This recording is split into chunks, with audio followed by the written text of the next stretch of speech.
By 2050, 1 in 3 children will be born in Africa. That means 1/3 of tomorrow's leaders, teachers, doctors, entrepreneurs, and peacemakers will be born in this continent of tremendous potential.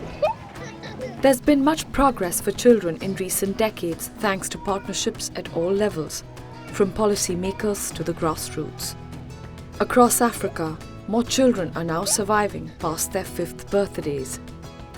Since 1990, under 5 mortality in sub-Saharan Africa has dropped by nearly half. Ethiopia, a country that once made headlines because of famine and extreme poverty, is proof that change can happen in a short span of time. Stunting, an indicator of chronic malnutrition, has been reduced by more than 1/3 in just over 15 years. The key factor is political commitment. And with that commitment, and with the commitment of the government, in putting actual money, real money, beyond setting the policies and so on into the program, has helped to attract more donors to the program. Immunization has been an essential and cost-effective way of saving children's lives.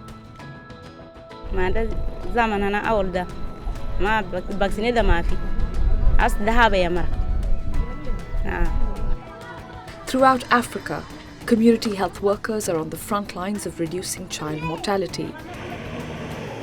They provide even the most remote communities with essential information and healthcare to help bring an end to preventable child deaths.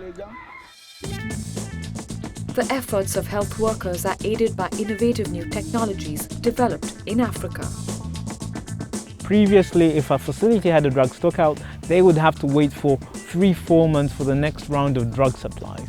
Right now, the district can be able to look at his M-Track dashboard and identify which facilities have sufficient stock, which ones have a stockout, and be able to do a redistribution within his own district. Though nearly 30 million children are still out of school in sub-Saharan Africa, great strides have been made in providing education to all children.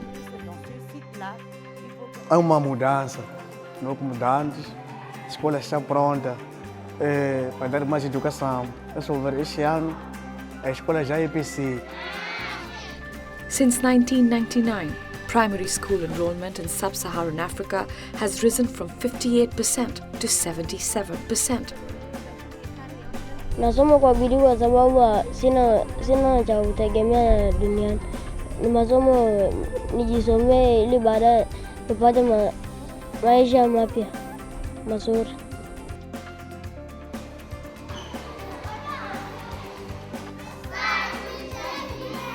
We believe that education is the core for the development of this country. I mean, politically, socially, economically.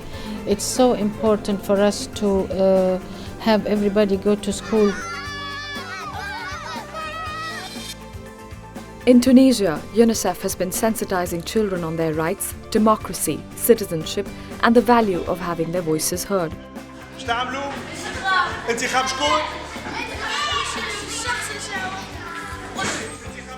UNICEF advocacy played a crucial role in having children's rights enshrined in Tunisia's new constitution. For children to have access to education, health, and social security, it's also essential that their births are registered.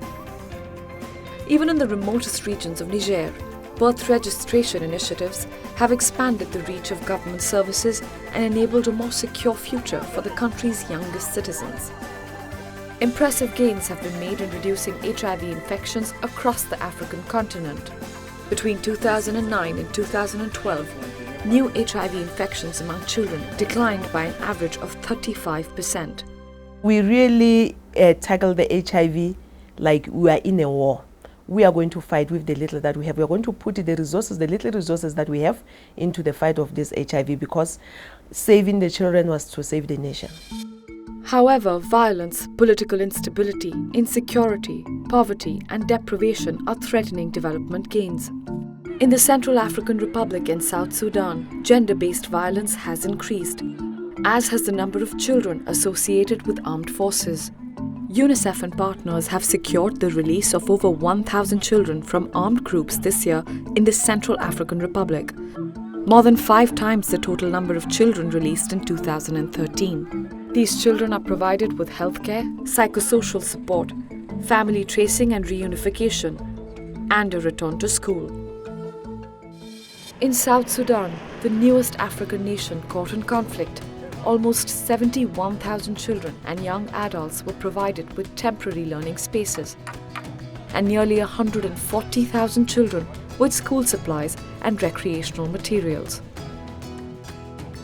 As the African continent looks to the future, we need to ensure that all children have the opportunity to realize their rights and reach their full potential.